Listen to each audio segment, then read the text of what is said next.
আসসালামু আলাইকুম। আশা করি সবাই ভালো আছেন। অনেকেই সারপ্রাইজ হন এবং আমাকে কয়েকজনে এ ব্যাপারে জিজ্ঞেস করেছেন যে আপনার ৩টা সন্তান, ৩টা সন্তানকে আপনি মাদ্রাসায় দিয়ে দিলেন। যে প্রেক্ষাপট দেশে হাসিনার আমলে এই ৩টা সন্তানকে তুমি মাদ্রাসায় পড়ায় ওদের ভবিষ্যৎ কী হবে? তো আলহামদুলিল্লাহ এই ব্যাপারে তো আমাদের দৃষ্টিভঙ্গি অনেক ক্লিয়ার যে অনেক কিছুই আমাদের দুনিয়াতে হয় না, আমাদের আখেরাতের চিন্তাও করতে হয়। সব ওভারঅল আমাদের দুনিয়ার সফলতা শুধুমাত্র অনেক বড় বড় সার্টিফিকেট বা অনেক ডিগ্রি এগুলোর উপর ডিপেন্ড করে না। আই ফিল দ্যাট আমাদের মানুষ হওয়াটা অনেক বড় ব্যাপার।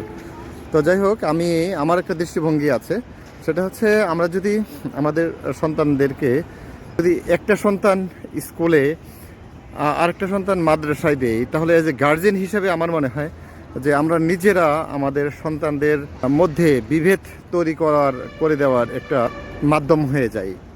যদি 2 ভাই 3 ভাই থাকে বা ভাই বোন থাকে, তাদের মধ্যে ঝগড়া হোক, তাদের দৃষ্টিভঙ্গির মধ্যে ডিফারেন্স হোক বা একই মনের না হোক, এটা আমরা কোনো গার্জিয়ান চাই না। আমরা চাই সবাই আমার সন্তানেরা যেন মিলেমিশে সারাটা জীবন অতিবাহিত করতে পারে। কিন্তু আমি যদি একটা সন্তানকে মাদ্রাসায় দেই, আরেকটা সন্তানকে যদি আমি স্কুল কলেজে পড়াইতে চাই, তাহলে ওদের মেন্টালি যে প্রবলেমটা হয় সেটা হচ্ছে মাদ্রাসার ছেলেটা সবসময় মনে করে যে আমি জান্নাতে যাব, আমি নামাজি, আমি ভালো মানুষ, পরকালীন জীবন আমার সুখের হবে। আর তার যে আপন ভাই যে কলেজে পড়ে, তাকে সে মনে করে যে তো ভালো মানুষ না, সে তো পর্দা করে না, সে তো জান্নাতে যেতে পারবে না, কারণ সে রেগুলার নামাজি হয় না, সে তো কোরআন হাদিস তার সহি না, তার নামাজ শুদ্ধ হয় না। তো এই যে একটা 2 ভাইয়ের মধ্যে যে মেন্টালি বিভেদ আমরা মা বাবারা গার্জেনরা এই যে তৈরি করে দিই ছোটো বয়স থেকে, শুধুমাত্র এক বাচ্চাকে স্কুলে পড়াই, আরেক বাচ্চাকে মাদ্রাসায় পড়াই, এই ভুলের কারণে। আর আমি ব্যক্তিগতভাবে মনে করি আমাদের বাংলাদেশটা বা ভারত মহাদেশের এই যে মাদ্রাসা এবং স্কুল কলেজের যে সিস্টেমটা, এটা একটা ইংরেজদের তৈরি একটি সূক্ষ্ম একটা চাল, যেন আমরা কখনো ঐক্যবদ্ধ না হতে পারি। আমাদের সন্তানদের মধ্যে, ভাইয়ের মধ্যে, আমরা প্রতিবেশীর মধ্যে সারা জীবন যেন একটা ঝগড়া, একটা মতানৈক্য থাকে। এই জন্য এই যে স্কুল আলাদা, মাদ্রাসা আলাদা, বা এই যে শিক্ষা ব্যবস্থার মধ্যে এত বৈষম্য, এত বিভেদ।